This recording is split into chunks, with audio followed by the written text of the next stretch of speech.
that's what led to Trump. Yeah. It was a Tea Party movement that was directly responsible for the cleaning out of the House and the Senate, and then putting Trump in. And then what happened? The middle class starts to thrive. China, who's been bearing down on this country for years, being really, we sold out this country to China. We were talking earlier, trades, right? Manufacturing, we sold that out to the Communist Party. I mean, we basically traded our wealth and given it the ability to manufacture and produce to the Communist Party. Their end goal is to take us down. We basically had our elected officials selling us out. Well, guess what? We started going up China. The middle class grows. We become oil independent.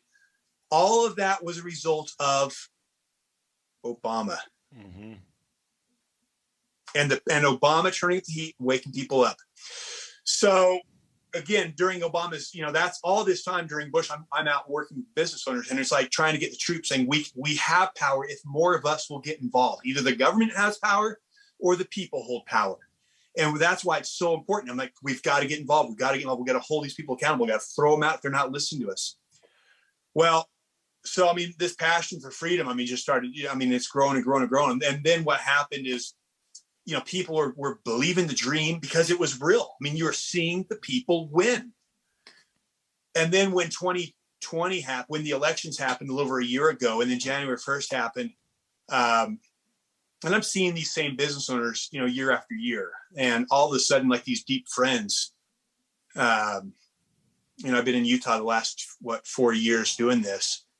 They're terrified after January 6th last year. They're like, we've lost elections, we've lost hope.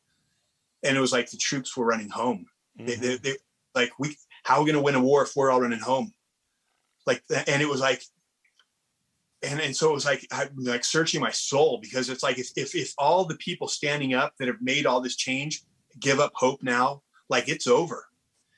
And so I'm out talking. People say, look, let's think about the game plan here. The federal government is at a level of corruption that may be beyond saving. And I actually think it may be that it's that far out, that it may be beyond saving. But that's because it was never meant to be what it is. It was the 13 states that created the federal government. And it's the 13 states that have the authority to put the federal government in line. And you saw Georgia earlier this year step up and say, we're gonna fight this voter integrity issue. We're going to mandate voter ID. We're going to mandate no mail-in ballots. So you saw that Florida start to step up. So you saw states start to step up and remember the 10th Amendment, Texas, and say, no, we are going to put a constitutional wall around our state, and we're going to tell the federal government, we're not playing your game. You're out of line. We're the authority. You're the servant we created, and you're and it's time to put our foot down and say enough's enough. We're not going to comply with your garbage. Well, it was real frustrating because I'm out here talking to business owners in Utah and saying, well, you got to know your state rep, call your state rep, email your state rep. We got to pass this in Utah. And the problem is, it's like, where's Utah in this fight? Yeah. And I'll tell you, it's sad out here, Jim, because Utah is a state that believes, for the most part, that the Constitution is inspired by God. If there's one state that should be leading the fight, it should be right here. And I'll tell you, people are checked out. We've got, I believe, some of the more corrupt politicians here at our state level and our governor than most states. And you're thinking, it's Utah. But that's the danger. It's where we were with Bush. All is well. Oh, we don't need to worry. We got our Republicans in. He's a Christian. He's a member of the same faith. We don't need to worry about him. Those are the most dangerous. And it is the wolf in sheep's clothing that does the most damage. We'll shut Obama down. We will shut down Biden. But when it's a wolf in sheep's clothing, he'll run off. He will go through the pack and tear us up, and we don't even know it's him because we're not even looking for him. Yeah. So Utah. So finally, I'm like, we've got to do something here.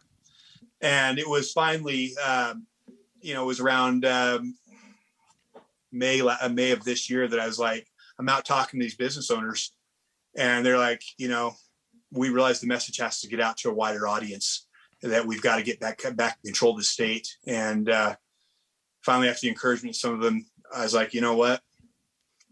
There's two things. First, I know what's coming. What happened when Obama turned up the heat? What did it lead to? the Tea Party movement, right? Yeah. He took a sleeping country and woke them up, and that led to the Tea Party movement. What do we have now? We don't have a sleeping country. We have an army of patriots that are fed up. What do you think is going to happen as Biden continues to turn up the heat, as this inflation and meets the supply chain issues and meets the mandates? What do you think's around the corner come the end of this year, early next year in spring? Yeah. Tea Party 10X. Boom. That, so I've known that's coming.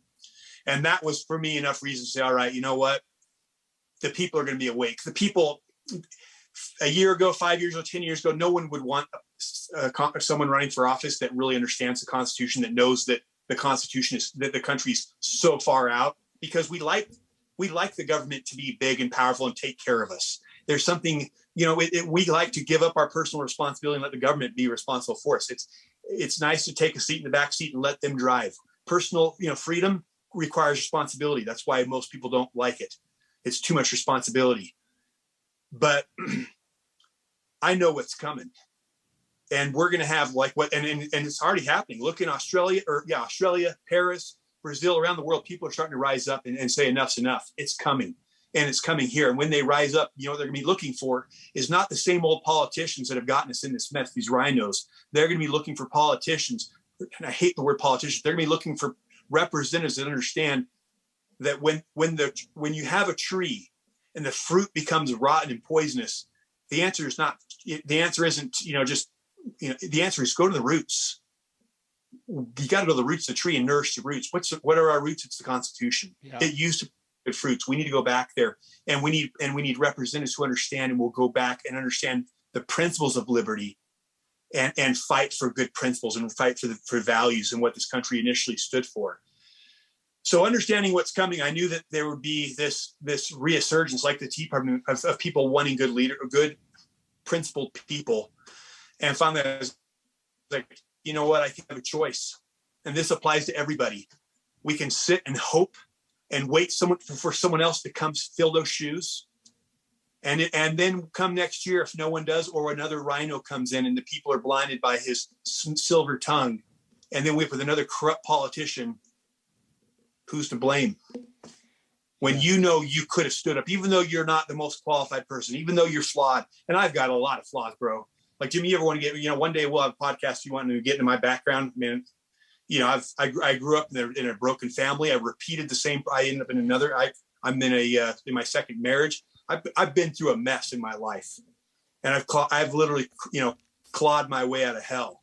I mean, I have no business. I'm not this perfect politician, and the reality is these politicians are far from perfect. But the reality is, look, it is up to us, people like you and me, to stand up and say, you know what?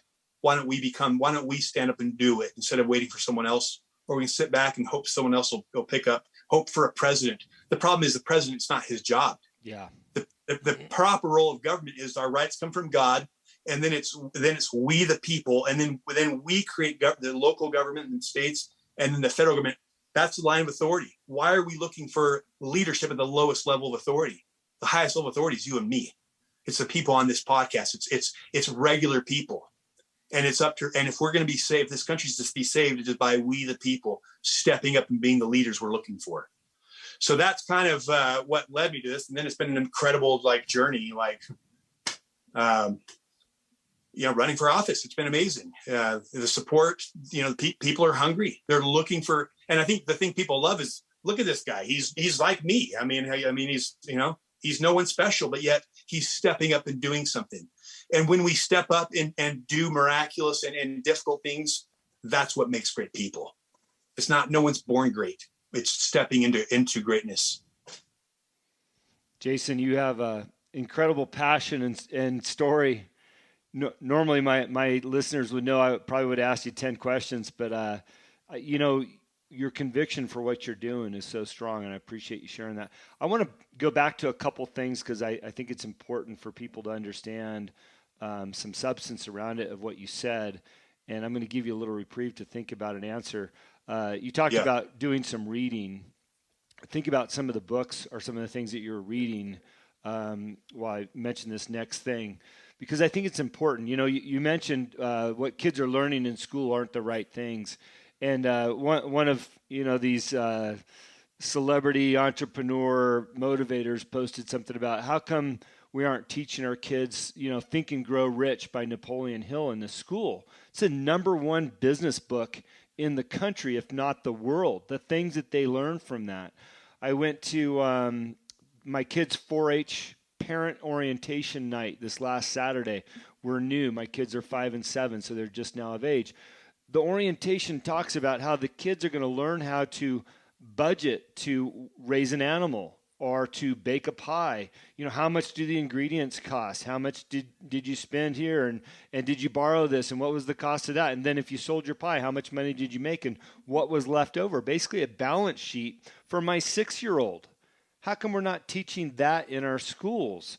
So your point of saying what they're teaching in the schools isn't what we really need to know to live and learn. And I'm going to say one more thing before you can answer what books you were reading. I found a book recently. It was given to me at the Sanders County Fair by somebody running for office. We were like-minded. He says, check this book out. I think you deserve it.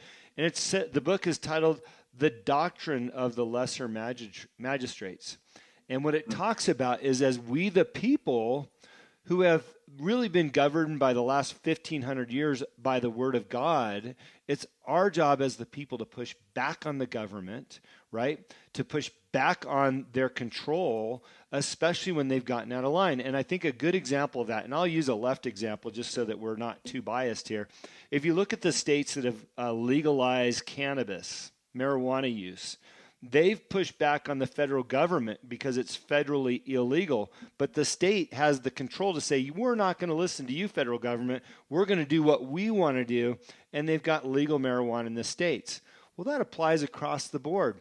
These states, these congressmen, these elected officials can hold the government accountable for what we, the people, want. Right? So now we can put our set of values in there and get away from cannabis for a moment. Jason, what were some of the things that you were reading that lit that fire that we can recommend to some of the people that are listening? I gave you a long time. Yeah. And where do you start, right? The other day, it's ironic. We talked about some of these books. So I've got them right here. And these are, I'll share a few of these. So this is the first book I kind of stumbled upon. I don't know if you can see that. Yep. Enemy Half. And again, this was my red pill because it was written by the secretary, someone who was inside Washington, who I happen to respect deeply. And one of the things I learned there is he talks about the proper role of government, and it's powerful because what the essence is that our rights come from God. And before there is ever any government, there's family, there's society, but society creates government to do. And so when you create government, so if you and I, we live on an island with, half a dozen people, we could create a government to basically protect our inalienable God-given rights. And when we hire these people, a sheriff, we give them authority to act on our behalf. That's right. That sheriff has no authority I don't have because my authority is delegated to him.